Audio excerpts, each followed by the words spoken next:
अस्सलाम वालेकुम सर। अस्सलाम। सर मुझे आपसे एक क्वेश्चन पूछना था रिगार्डिंग फाइनल एग्जाम्स। कुछ डिसाइड हुआ? क्या बूदबाश पूछो पूरब के साकिनों। IB इस वक्त बड़े स्टेट ऑफ कंफ्यूजन में है।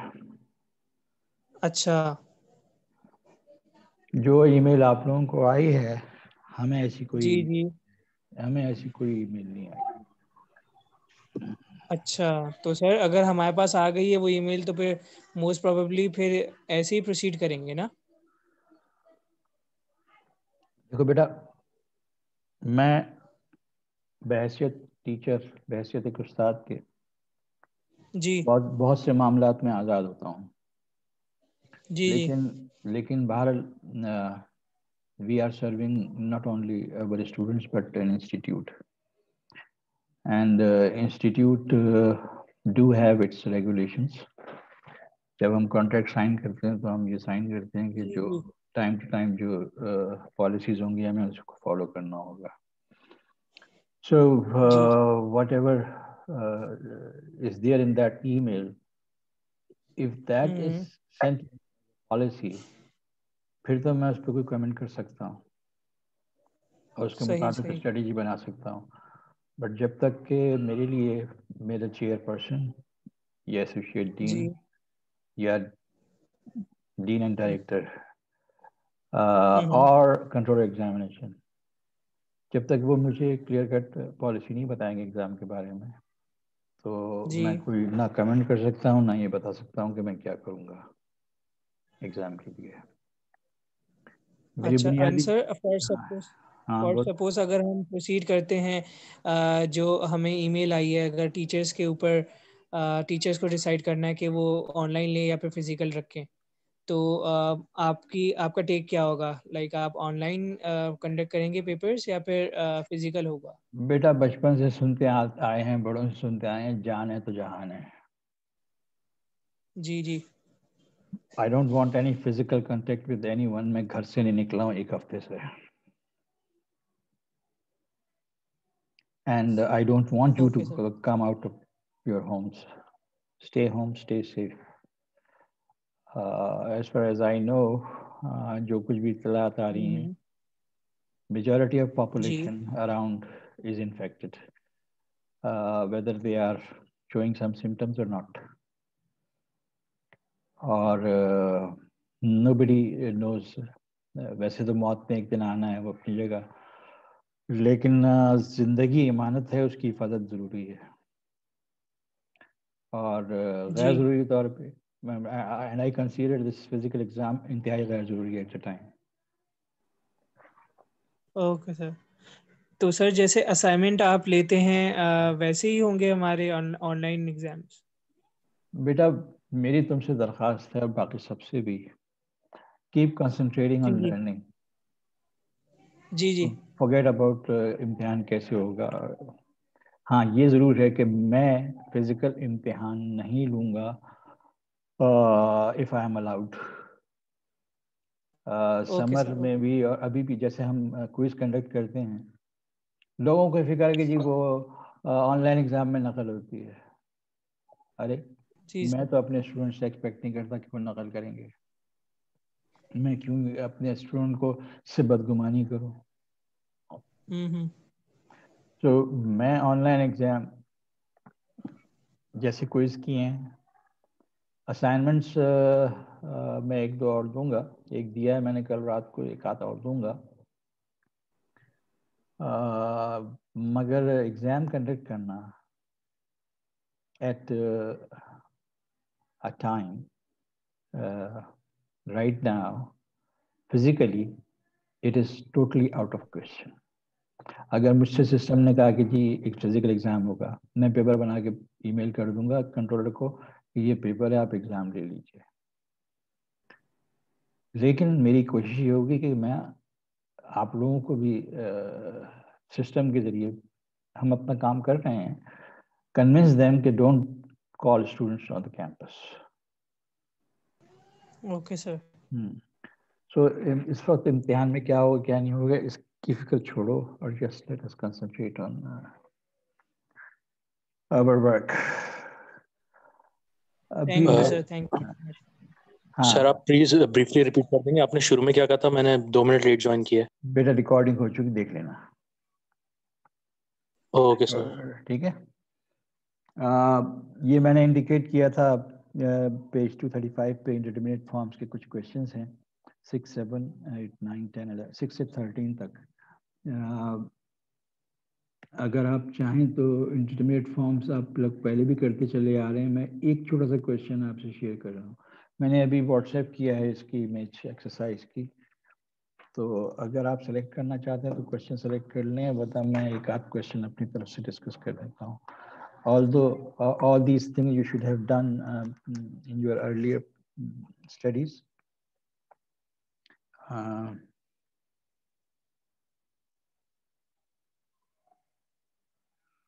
Any choice? The question 11. Question 11. It doesn't seem to be too complicated, but let us see.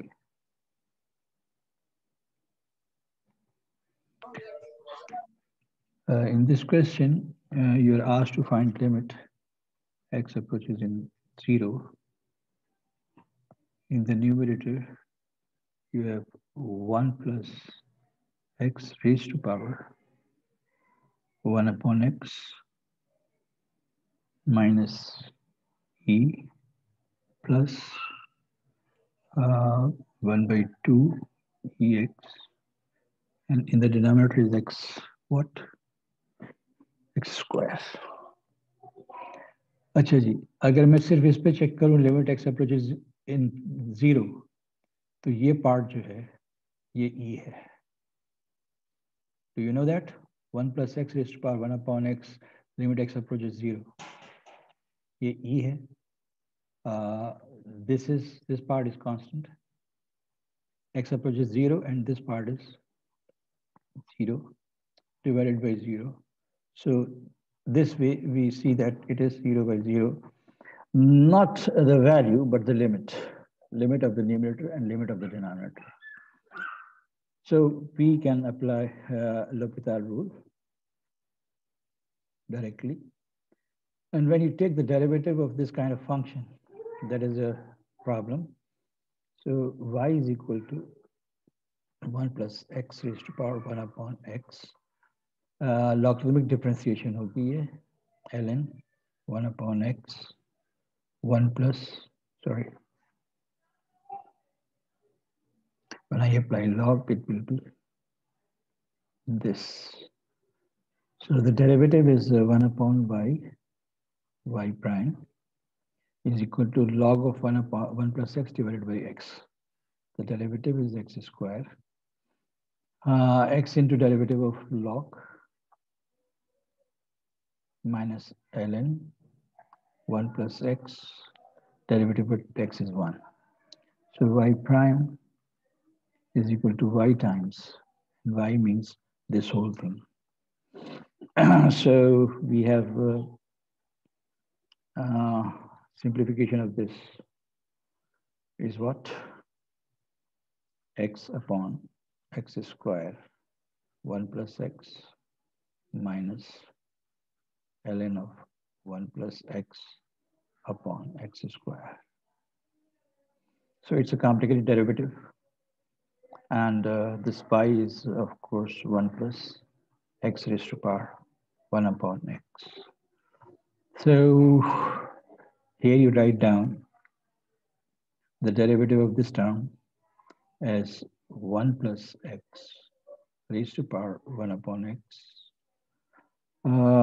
multiplied by 1 upon x into 1 plus x minus ln of 1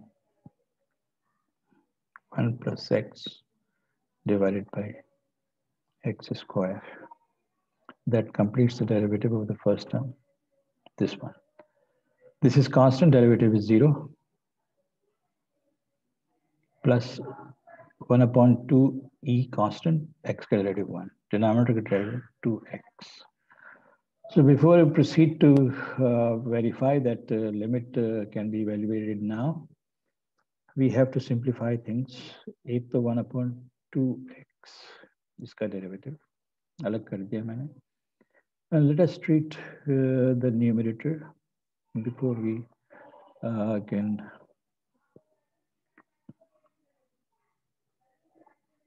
work out things.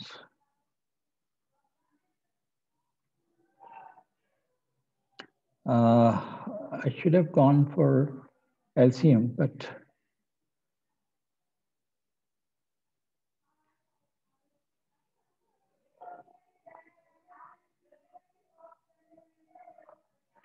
now it's in a better form.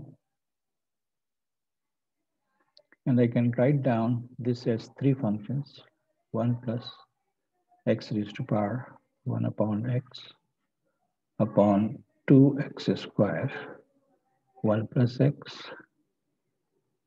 minus 1 upon 2 x multiplied here, ln of 1 plus x divided by 2x cube plus e raised to power e upon 4x. Before I jump to any conclusion, I have to take the LCM. LCM is making this more and more complicated.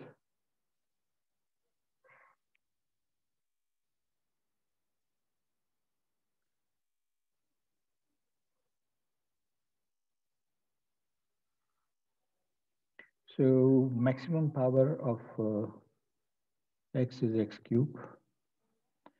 Largest constant is 4. 1 plus x. And then I see that 1 plus x cancel, x, 2 cancel, 2x into 1 plus x.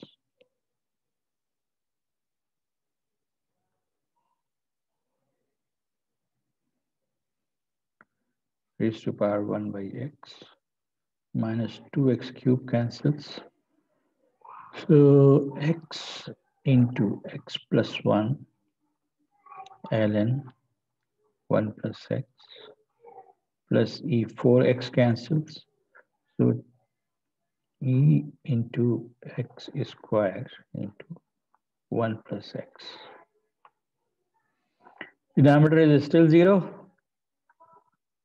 whereas numerator में ये term 0, ये term 0, ये term 0. So it is still 0 by 0. So I stop here and invite you to wrestle with this. I think it will give the result in the next application on L'Hopital rule. Because जब मैं इस term का derivative लूँगा तो 1 plus x raised to power 1 upon x एक term बचेगी और बाकी टर्म्स में 1 upon x कैंसिल होगा, एक टर्म में x होगा. Yes, I think in the second term application of derivative on this will not get rid of x. Every term will contain x क्योंकि डिनोमिनेटर क्या है?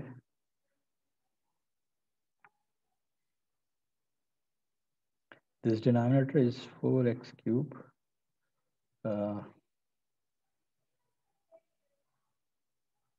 plus 4x power 4. Denominator is not simple. It will take more steps so that it has a finite value other than 0. So it's not going to be. अच्छा, इसमें एक काम जो किया जा सकता है, जैसे कि उसने हिंट दिया हुआ कि इसका अलजेब्रिक एक्सपेंशन कंसीडर करें. इसका अलजेब्रिक एक्सपेंशन क्या होगा जी? 1 a plus b whole raised to power some number. So 1 plus power 1 by x into x plus 1 by x into 1 by x minus 1 into x square upon 2 and so on. So if you consider this, then it will be simpler. The book has suggested to adopt this path, यानी इसको इससे replace करें.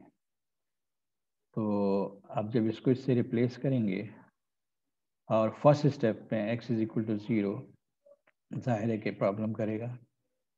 यहाँ पे cancel हो रहा है, यहाँ भी कैंसिल होगा. So what you will be expecting, इधर मैं अगर एलसीएम ले लूँ तो ये वाली टर्म जो है नीचे से x स्क्वायर कैंसिल हो जाएगा, 1 माइनस एक्स बचेगा. Okay, let me write down one more term.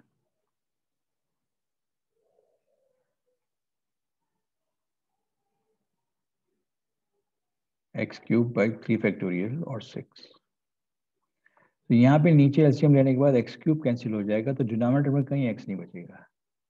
So x is equal to 0 इसमें रखा जा सकता है और दिखाया जा सकता है कि इसकी वैल्यू क्या होगी. I suggest that you follow this path. बाकी सब सिंप्लीफाई हो जाएगा और ये जो एक्सपैंड हो रहा है डेरिवेटिव, ये नहीं होगा. Get it? Would you be able to manage this expansion? Yes, sir. Inshallah. That's good. मैं एक और सवाल कराना चाह रहा था इसमें से.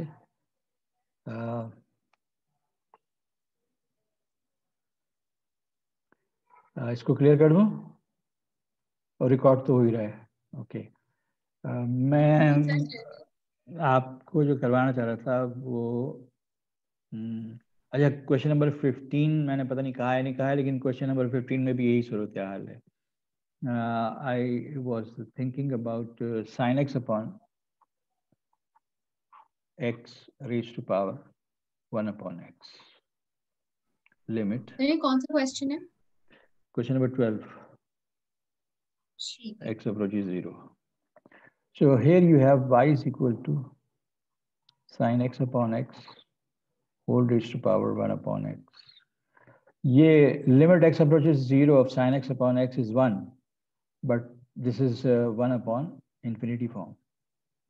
So whenever power indeterminate forms आती हैं तो हम log इस्तेमाल करने के बाद कुछ काम करते हैं. So log हो जाएगा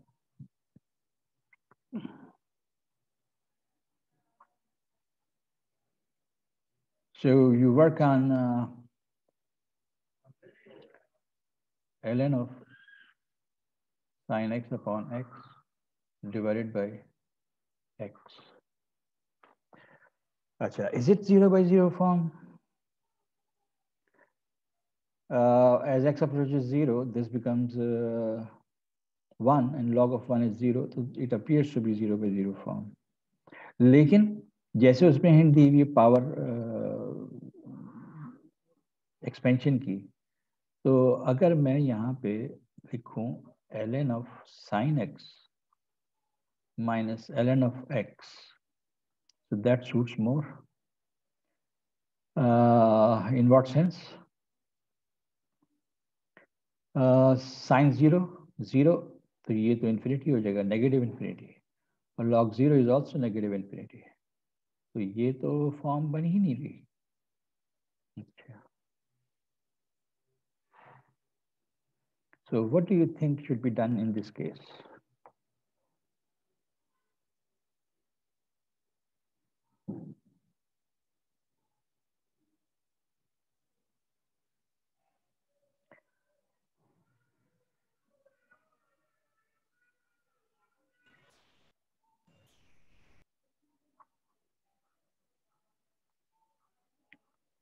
सर ये 0 अपॉन इन्फिनिटी है ना? एक पार्ट ये है और एक पार्ट ये है.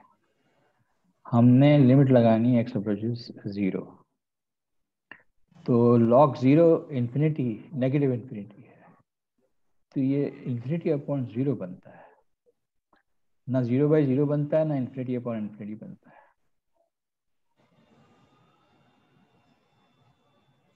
That is why I thought कि ये क्वेश्चन आपसे शेयर करूं कि यहाँ पे हमें क्या स्ट्रेटेजी इख्तियार करनी चाहिए.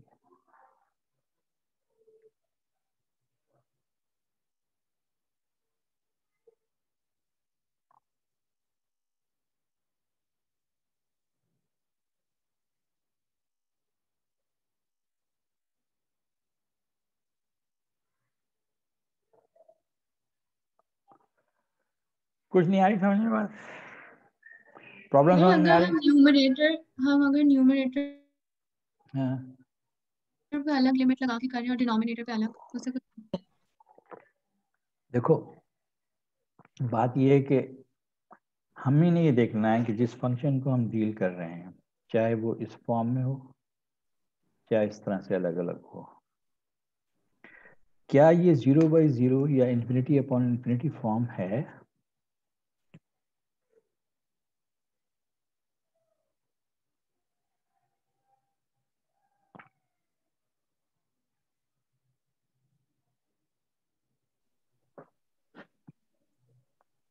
सर एक और फॉर्म भी तो होती सर है ना, इन्फिनिटी पावर इन्फिनिटी वाली, ये वो बन रही है। नहीं, बट हम सॉल्व तो तभी कर सकते हैं ना जब 0/0 या इन्फिनिटी अपॉन इन्फिनिटी। जी उसको सर एग्जैक्टली। देखिए, वो जो प्रॉब्लम आप पावर वाली कह रहे हैं ना, वो तो मैंने यहाँ पे आपको बता दी कि ये 1 इन्फिनिटी वाली सिचुएशन है। और जब भी आपके पास 0/0 या इन्फिनिटी पावर इन्फिनिटी इस तरह की जब भी सिचुएशन आती है, तो आप लॉग लगा के सिंप्लीफाई करने की कोशिश करते हैं। लेकिन इसमें 0 पावर इन्फिनिटी क्या होता है? मुझे नहीं पता। 0/0, इनडिटरमिनेट। 0/इन्फिनिटी, ये सारी इंडिटरमिनेट फॉर्म्स हैं और इनको कन्वर्ट करते हैं लॉग के जरिए, और उसके बाद देखते हैं कि ये 0/0 या इन्फिनिटी फॉर्म आ रही है कि नहीं आ रही। तो आप लोगों का जहन ज़्यादा फ्रेश है, आप लोग सोचें ज़रा। सर ये हमने देखी है इस तरह की प्रॉब्लम, ये ई देखिए, की तरफ जाती है आई थिंक। ई की तरफ नहीं, जो आंसर दिया हुआ है वो तो 1 है।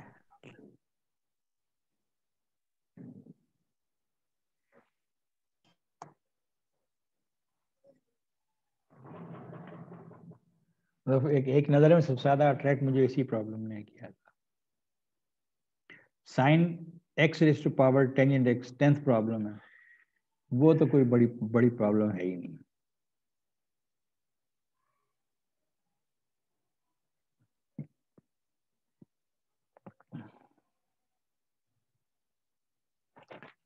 बट आई एम सजेस्टिंग इसके एक प्रॉब्लम में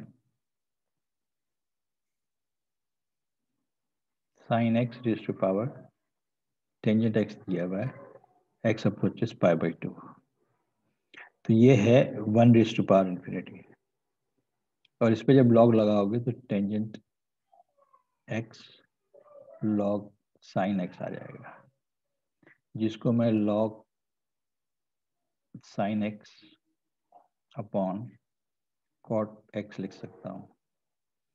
और x इज इक्वल टू π/2 पे साइन 1 होता है तो लॉग 1 0 हो गया, कॉस π/2 0 होता है और साइन π/2 1 होता है, तो ये 0/0 फॉर्म आ गई। इस पर तो मैं लोपिताल रूल लगा सकता हूँ। यहाँ मैंने आपसे इंडिकेट किया कि जो प्रॉब्लम है वो क्या है।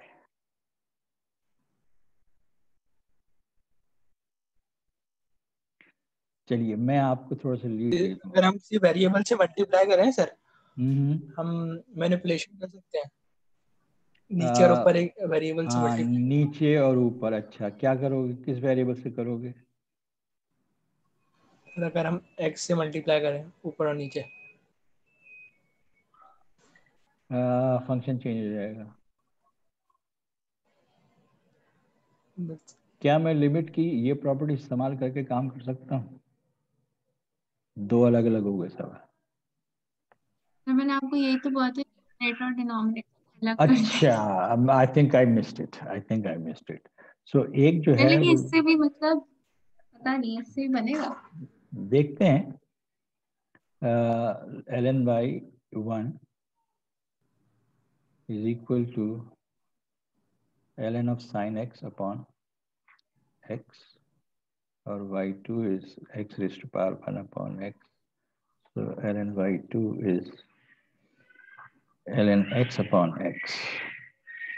तो यहाँ भी मसला वही आ रहा है, x approaches 0, sin 0 is 0 and log 0 is minus infinity.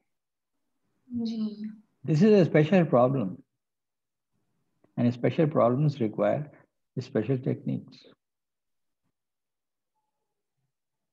So इसमें प्रॉब्लम यही है कि 0 by 0 और इन्फिनिटी बाई इन्फिनिटी में से कोई फॉर्म लाना मुश्किल काम है।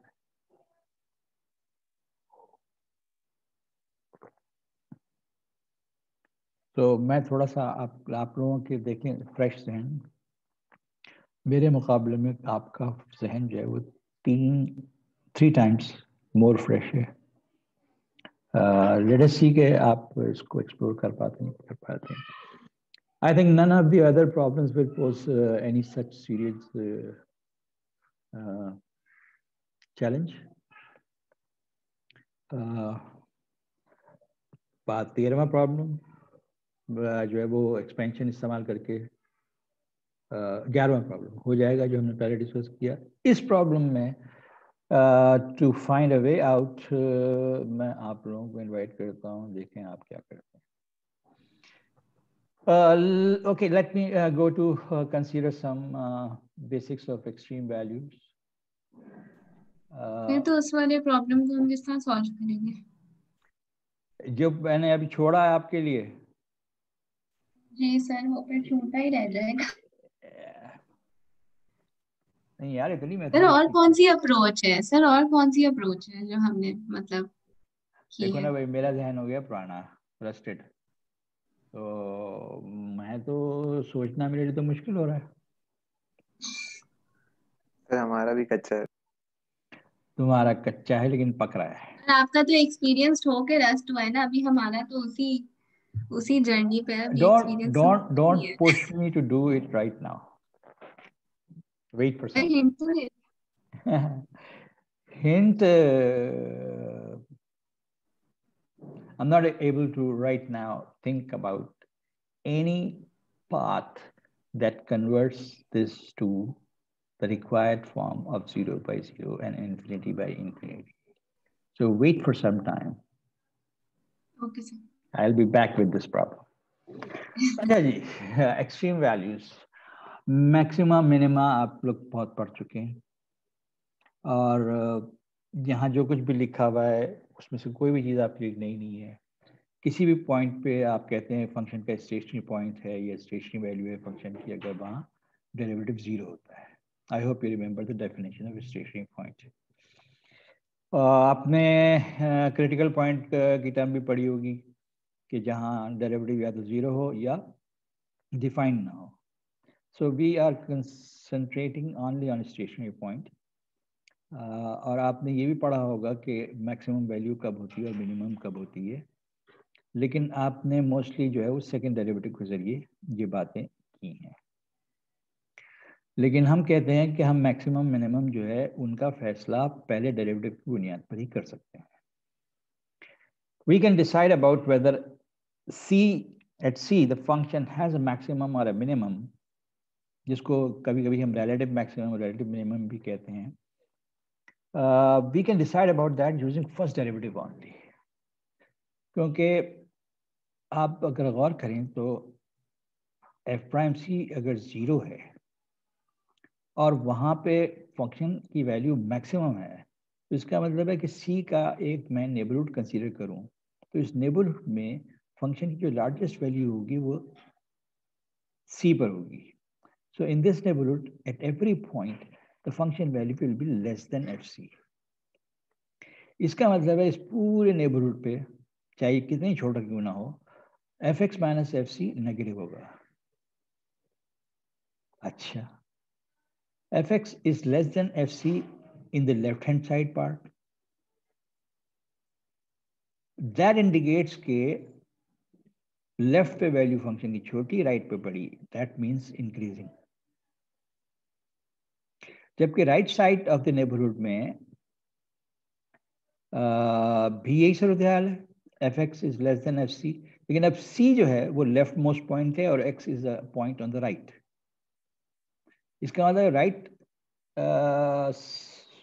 एक्स पर फंक्शन की वैल्यू स्मॉल और लेफ्ट एक्स पर फंक्शन की वैल्यू लार्ज, इसका मतलब function decreasing. That means on this neighbourhood in the left hand side part the function is increasing and on the right hand side the function is decreasing. तो इसका मतलब है function c पर ना increasing होगा ना डिक्रीजिंग होगा। जब इंक्रीजिंग भी नहीं होगा डिक्रीजिंग भी नहीं होगा तो वहाँ पे नहीं, लेफ्ट हैंड साइड पार्ट पर फंक्शन इंक्रीजिंग होने का मतलब है derivative positive, right side part पर डेरिवेटिव नेगेटिव होने का मतलब डेरिवेटिव नेगेटिव होने का मतलब फंक्शन डिक्रीजिंग का मतलब डेरिवेटिव नेगेटिव। तो इसका मतलब सी पर फंक्शन के डेरिवेटिव का साइन चेंज हो रहा है from being positive to negative. Maximum पे ये सूरत हाल हो रही है। इसका मतलब है कि अगर मैं फंक्शन को एनालाइज करूं तो फर्स्ट डेरिवेटिव के जरिए पता चल जाएगा मुझे कि यहाँ पर एक्सट्रीम वैल्यू है। ऑन दी अदर साइड अगर फंक्शन की वैल्यू सी पर मिनिमम है तो ये सूरत हाल होगी और फिर पता चलेगा कि left hand side of the interval में फंक्शन डिक्रीजिंग है सो डेरिवेटिव नेगेटिव होगा, राइट हैंड साइड पे फंक्शन इंक्रीजिंग है तो फंक्शन का डेरिवेटिव पॉजिटिव होगा, यानी derivative sign is changing from negative to positive, बीच में कहीं जीरो जरूर आएगा। इन जनरल हम कहते हैं कि एक्सट्रीम वैल्यू होगी किसी पॉइंट सी पे अगर आपके पास सी के गिर्द एक नेबरहुड मिल जाए जिसमें f x minus f c की साइन जो है वो सेम हो।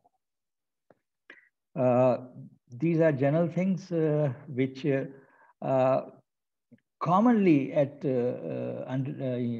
Cal 1 Cal 2 स्टेज पे बहुत ज़्यादा इस पर तवज्जो नहीं दी जाती, लेकिन आई थिंक किसी न किसी टीचर ने आपको ये सब कुछ कराया होगा। मैं एक प्रॉब्लम सॉल्व करूँगा तो फिर डिस्क्राइब करता हूँ ये सब कुछ। Now if fc is an extreme value of the function, derivative ना सिर्फ exist करता है और sorry additionally derivative exists, then derivative has to be 0. It's a very simple proof. क्या conditions है कि fc is an extreme value यानी maximum या minimum और function c पर differentiable यानी derivative at c exists, तो derivative को 0 होना चाहिए। So ये assume किया हुआ है कि fc is extreme value, मैं ले लेता हूँ maximum। So over the interval around c, fc is the largest value. अगर f prime c exist करता है तो या तो पॉजिटिव होगा या नेगेटिव होगा या जीरो होगा। With these things in our mind के इस neighborhood में fc is the largest value, derivative exists करता है तो लॉ ऑफ ट्राइकोटॉमी कहता है कि नंबर या तो पॉजिटिव होगा या नेगेटिव होगा या जीरो होगा, इन तीन में से कोई एक पॉसिबिलिटी होगी। ओके जी, चलो मैं अज्यूम कर लेता हूँ कि डेरिवेटिव पॉजिटिव है। जब डेरिवेटिव पॉजिटिव है तो हम जानते हैं कि एक नेबरहुड हमें मिलेगा स्मॉलर हो भले से डेल्टा 1 ले लिए कि जहाँ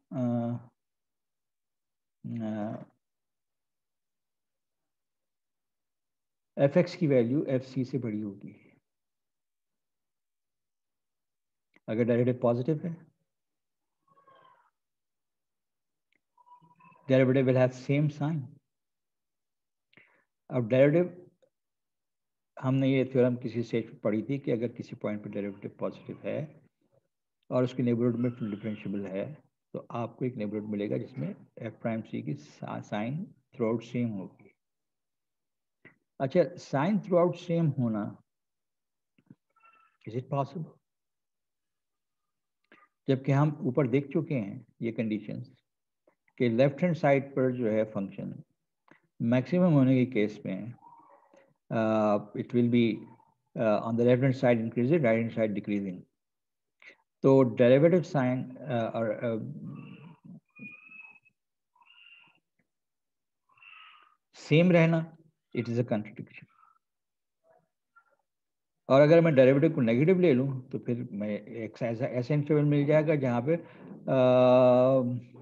डेरिवेटिव साइन सेम होगा, and in which case fx is less than fc, which is these are contradicting statements. तो ना डेरिवेटिव पॉजिटिव हो सकता है ना नेगेटिव हो सकता है, चुनाचे डेरिवेटिव को 0 होना चाहिए।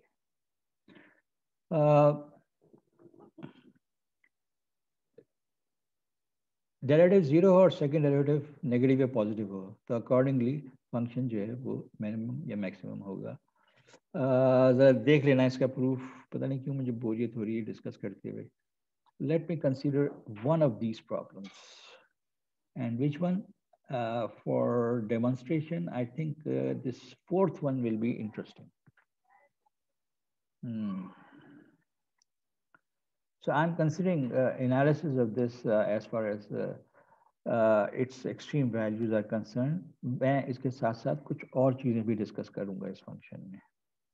So ये फंक्शन है x power 5 minus 5 x power 4 plus 5 x power 3 minus 1. चलिए व्हाइट बोर्ड पे चलते हैं.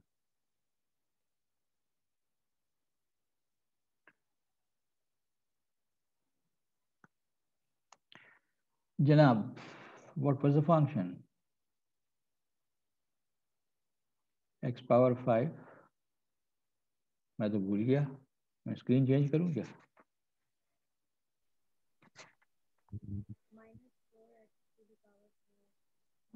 -4x टू द पावर नहीं कर लेता हूं ना यार, और नोट कर लेता हूं. 5x4 5x क्यूब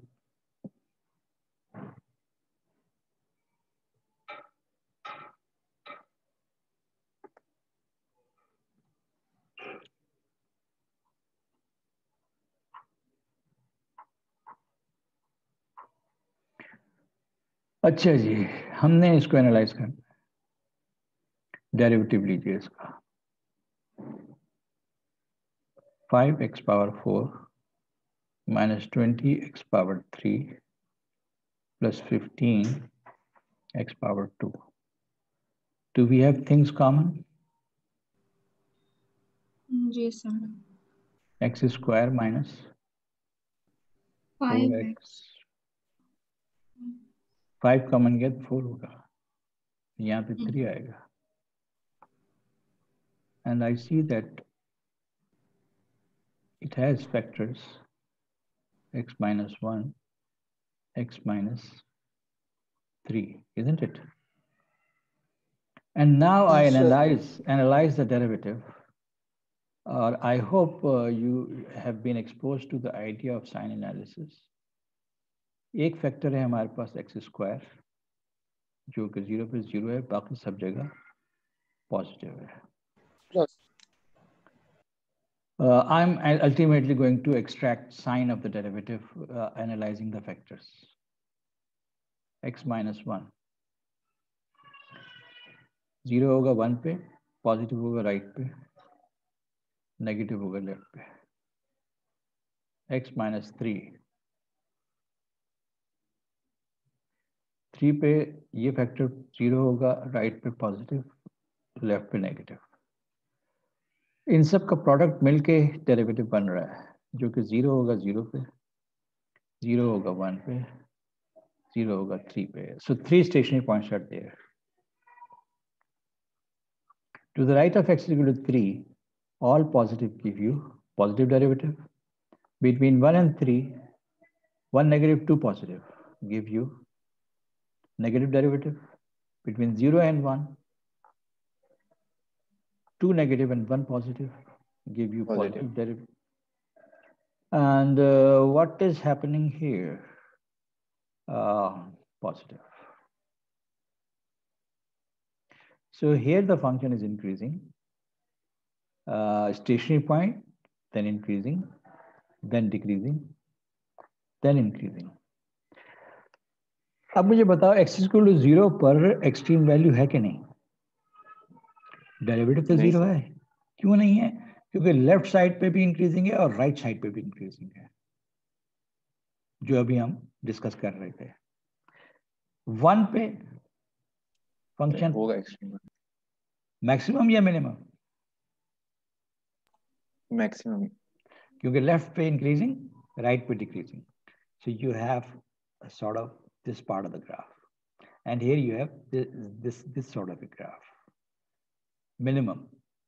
So मैं फर्स्ट डेरिवेटिव से ही निकाल लेता हूं कि at x is equal to 0, f prime 0 है,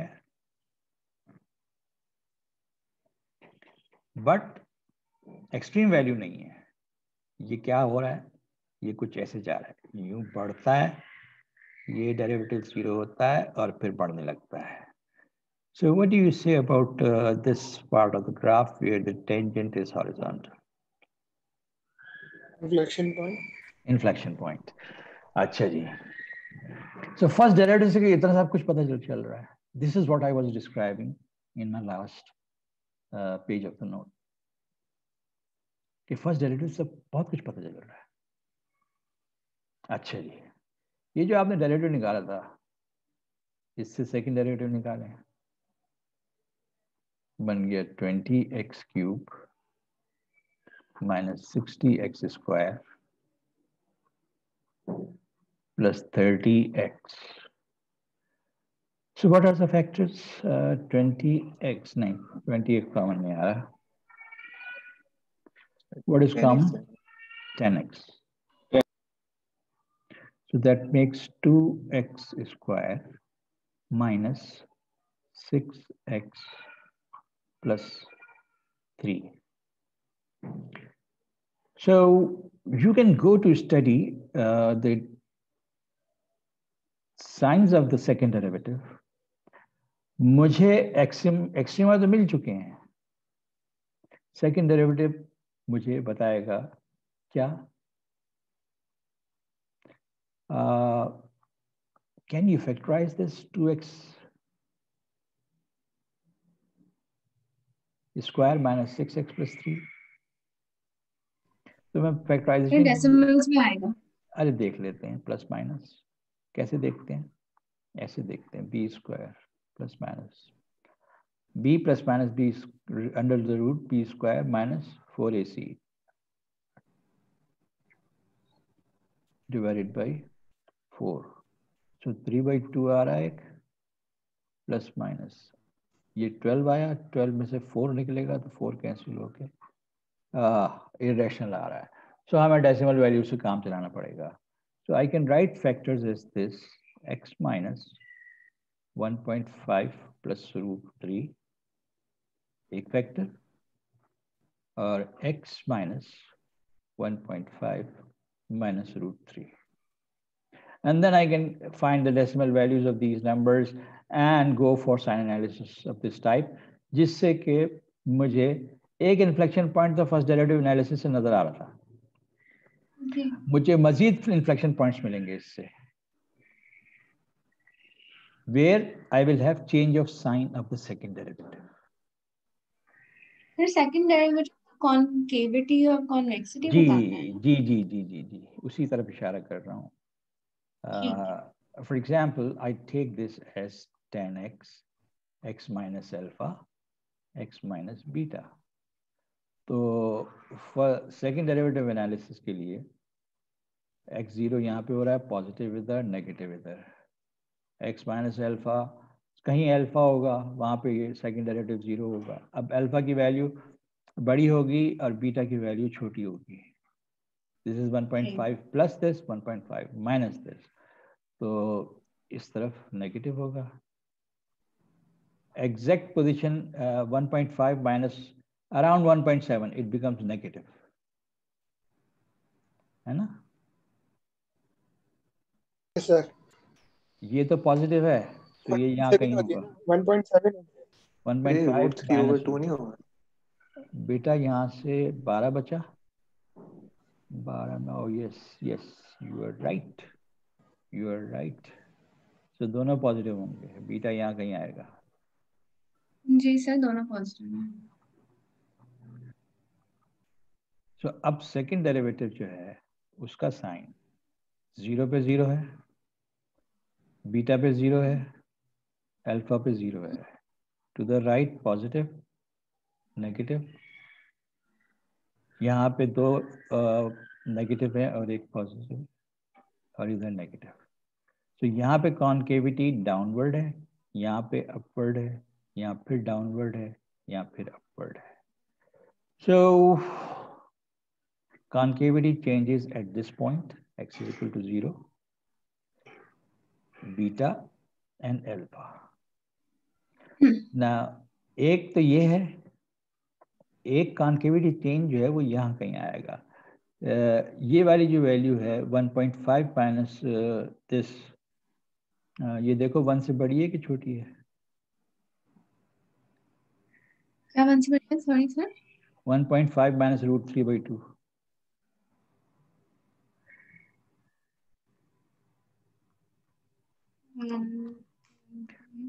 तो छोटी answer. So somewhere here you will have छोटी. inflection point, and a beta will be somewhere here, less than 1, or this is definitely greater than 1. So कितनी है? यहाँ पे concavity downward है, कहीं concavity change हो रही है, तो यहाँ पे point inflection आएगा. So second derivative give you all these information about.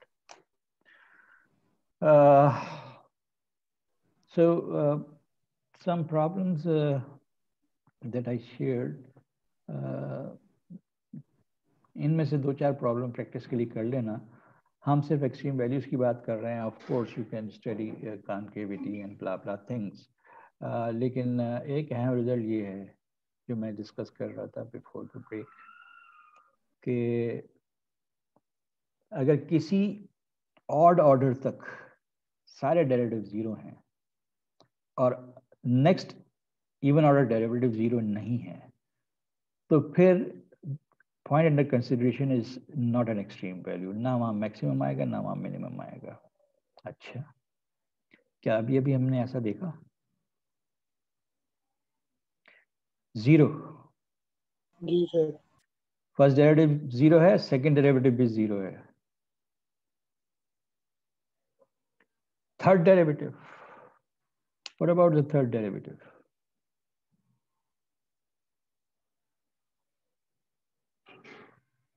Sixty x square minus 120x minus 1 plus 30.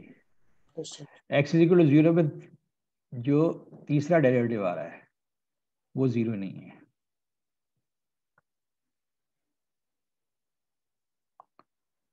तो ये ना मैक्सिमम है ना मिनिमम है.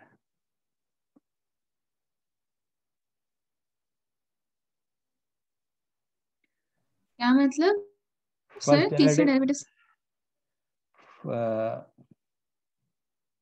देखिए, पहला डेरिवेटिव जीरो था, से क्या पता? दूसरा डेरिवेटिव जीरो था, तीसरा डेरिवेटिव जीरो नहीं है. Let me go back to that. x is equal to zero पे फर्स्ट डेरिवेटिव जीरो था, सेकंड डेरिवेटिव जीरो था, थर्ड डेरिवेटिव जीरो नहीं है. तो n is odd. n is odd. Non zero derivative odd order का मिल रहा है. तो वो कह रहा है कि अगर n इज ऑड और उससे पहले के सारे डेरिवेटिव जीरो हैं, तो फिर ये ना एक मैक्सिमम है ना मिनिमम है.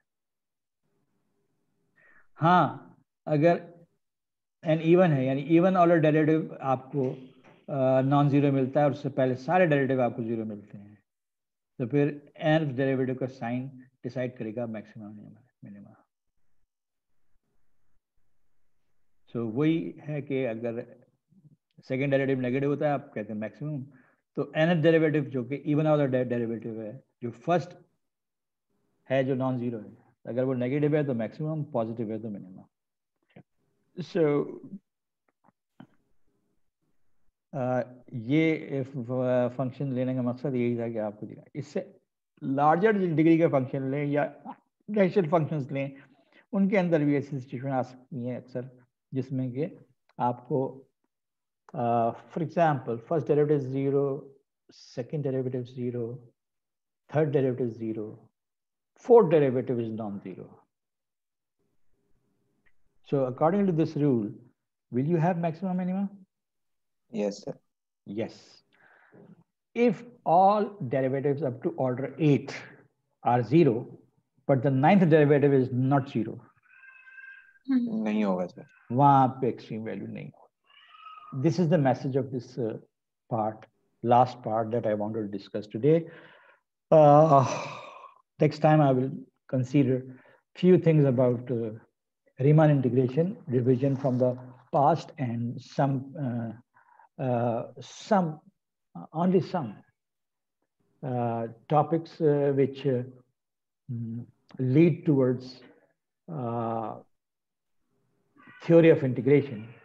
हम theory of integration में पूरी तरह नहीं जा सकेंगे, लेकिन एक epsilon delta definition of integration तक पहुंचेंगे। जिस तरह से हमने एप्सिलॉन डेल्टा डेफिनेशंस जो हैं लिमिट के लिए की है, कंटिन्यूटी के लिए की है, डिराइवेबिलिटी के लिए की है, इसी तरह इंटीग्रेशन या इंटीग्रेबिलिटी के लिए भी एप्सिलॉन डेल्टा अप्रोच इस्तेमाल होती है। और from where the theory of integration is launched into more details of Riemann integrability and Lebesgue integrals and पता नहीं क्या क्या, but that is done at a higher level. यहाँ पे उसका हम थोड़ा सा बेस बनाएंगे अगले 1-2 लेक्चर्स में आने वाले दिनों में। Let me stop the recording, मेरी बात हो गई मुकम्मल।